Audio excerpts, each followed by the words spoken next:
Your body isn't broken after 35, you just need a different approach. Today, I'm going to give you a step by step roadmap to lose 30 pounds for women over 35.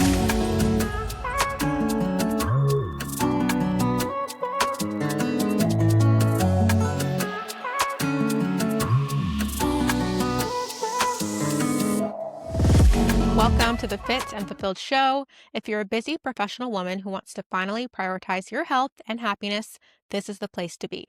I'm your host, Soraya Russell, certified macro nutrition coach, mindset coach, and lifestyle transformation coach. And each week, I share practical strategies to help you boost your energy, build sustainable habits, become obsessed with what you see when you look in the mirror, and feel confident and strong in your body, all without feeling stressed, burned out, or guilty.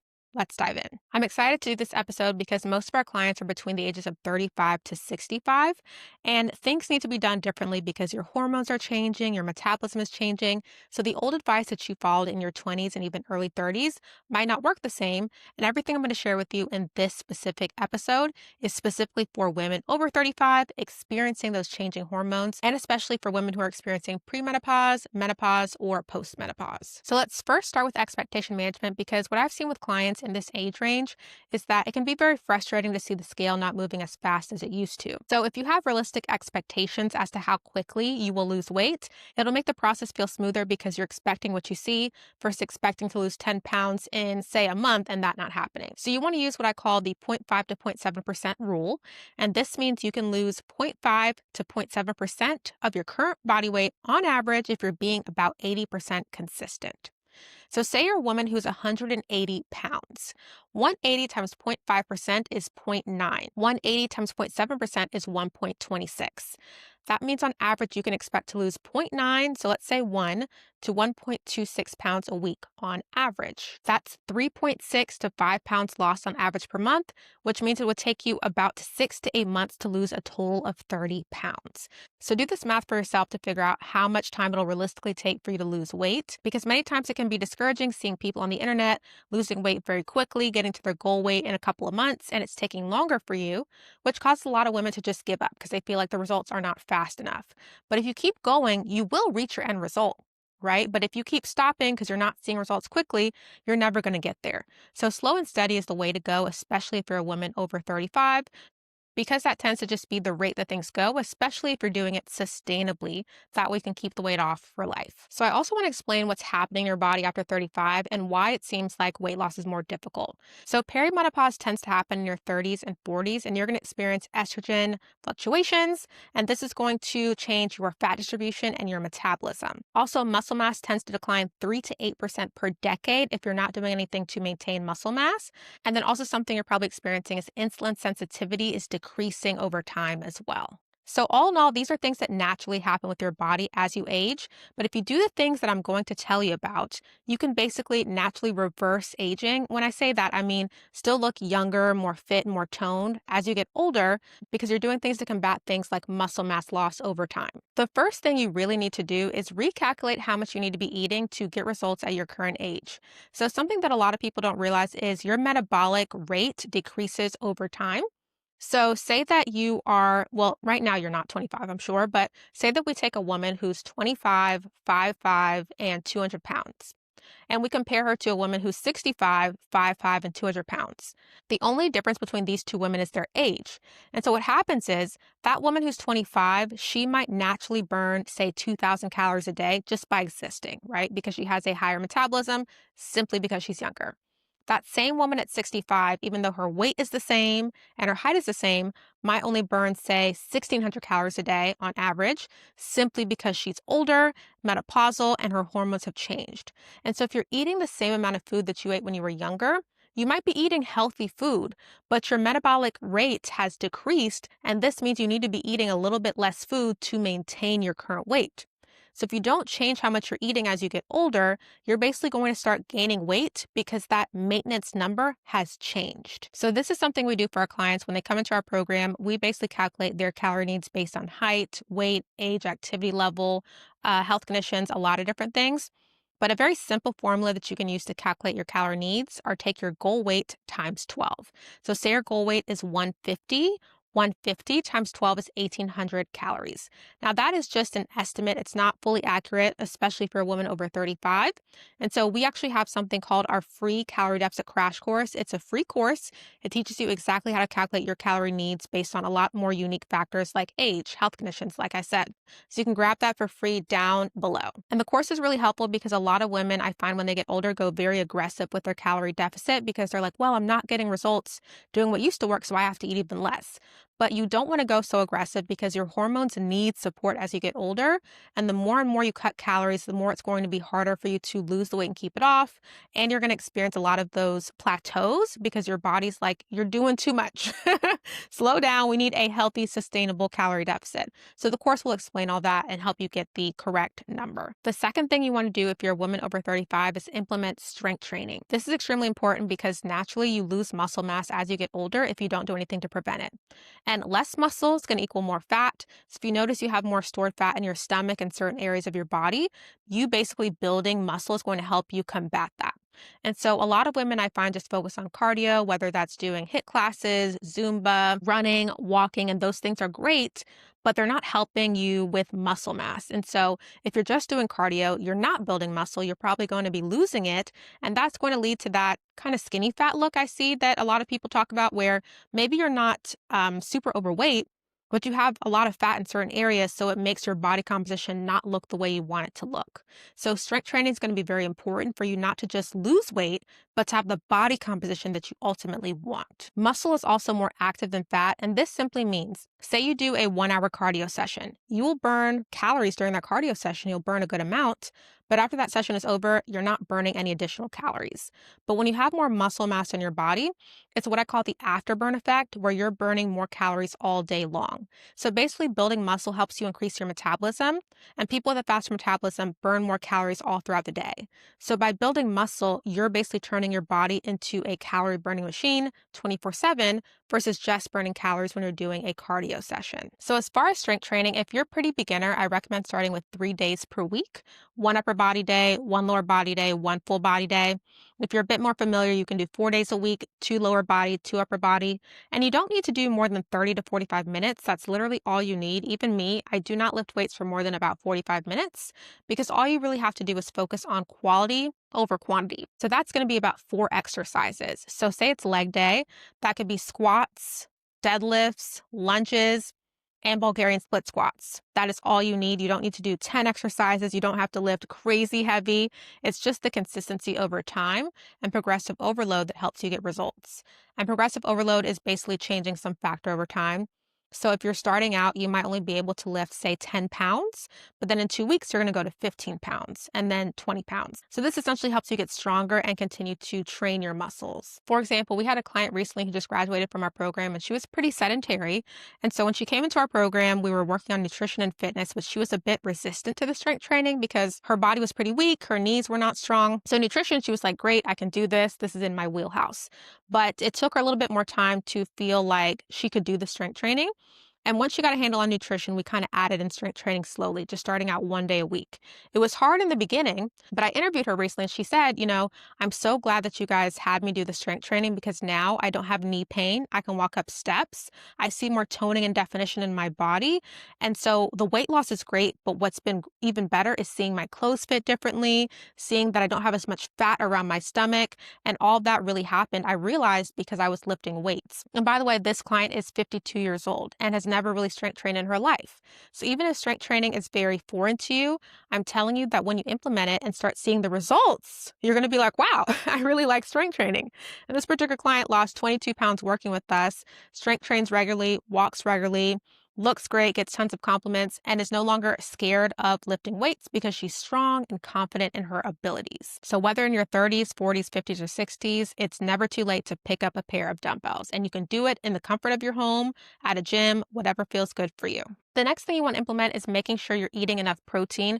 This is especially important for women over 35 and women who are menopausal for a lot of reasons. So ideally, you want to aim for 0.6 to 0.8 times your current body weight in protein. So say you're currently 200 pounds, that's going to be 120 to 160 grams of protein per day. Some of the reasons protein is important is because protein aids in muscle building and muscle recovery. And basically, having more muscle as you get older is very important so that you have less fat and you're able to have that more lean toned look. Protein is also more satiating than other macronutrients, meaning when you consume it, you'll stay full longer, which prevents cravings, over-consuming, overindulging, and also protein helps with your metabolism. So something a lot of people don't realize is that when you digest food, you actually burn calories because digesting food takes work for your body to break down those nutrients. So protein is a macro where it takes more work for your body to break it down because there's more nutrients inside of it. So when you consume more protein, you burn more calories. When you burn more calories, that's enhancing your metabolism, which makes your weight loss goals much easier. Ideally, you want to get about 25 grams or more per meal. This could be something like eggs in the morning. It could be turkey on a turkey sandwich at lunch. It could be turkey meatballs in the evening, chicken in the evening. If you're vegetarian, vegan, tofu, tempeh, lentils. Those are just a couple of examples. But what I definitely see with clients over 35 is protein is one of the biggest missing pieces. When they start consuming protein and especially start lifting weights, they start getting more lean and toned than they were in their 20s. And they're like, wow, like I love the way my body is shaped. And it's simply because they have more muscle and less fat. The next thing you want to implement is having the right balance of carbs and fat for hormone support. I think the misconception is when you're older, you can't eat carbs, you have to go low carb. And that's not true because carbs help with energy. But something you do want to focus on is front loading your carbs earlier on the day, because earlier in the day is when your insulin sensitivity tends to be higher, which means your body's going to process carbs a little bit better during that time. You also want to prioritize them more before a workout because carbs are a source of energy, which means you'll get a better lifting, walking, running session in. You also want to include more healthy fats for hormone support, things like avocados or nuts. So our approach for clients who are 35 plus is moderate carbs, a little bit higher fat than younger clients because, like I said, fat really helps with that hormonal support, and a good amount of protein. So you notice I didn't say low carb, I said moderate carbs and increasing the fats a bit and then keeping protein at a good level as well. So if you're over 35, you don't want to go low carb.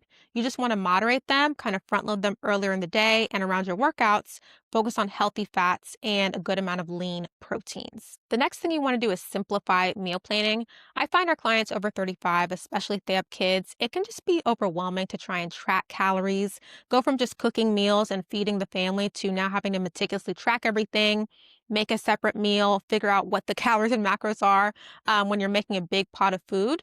And so the solution to this is AI meal planning, which is something our clients love, especially our older clients who are feeding families. So we created our own AI meal planner. Her name is Mia. And basically the way she works is we calculate our clients' calorie and macro needs based on all their unique factors. And then our AI meal planner has 24 questions our clients can answer, things like their allergies, health conditions, foods they like, foods they don't, how many people they're feeding, their grocery budget, what kind of drinks they like, how much time they want to spend in the kitchen, a lot of really unique questions. And basically, once our clients answer those questions within 10 seconds, our AI meal planner will make a fully personalized meal plan based on all their specifications, their preferences, their calorie goals, their macro goals. It'll have a grocery list, seasoning guidance, a table showing the total numbers. And this happens within seconds. So this saves so much time because our clients are not having to say, well, I got to track all my food or I have to follow a bland meal plan. It's perfect for busy professional women who have families or just a lot of responsibilities. And it makes it much more sustainable than trying to keep up with tracking calories in an app or follow a meal plan that you know you're not going to stick with because it's a bunch of food that you don't want to eat. Our clients love this because it eliminates decision fatigue and gets rid of the complexity that comes behind meal planning so you can just focus on implementation. When you no longer have to think about what's for dinner or what's for lunch and you can just make it and eat it, or even our clients who are traveling, our AI meal planner will make travel-friendly meals. So like if you want to go to Chipotle, it'll tell you what to order.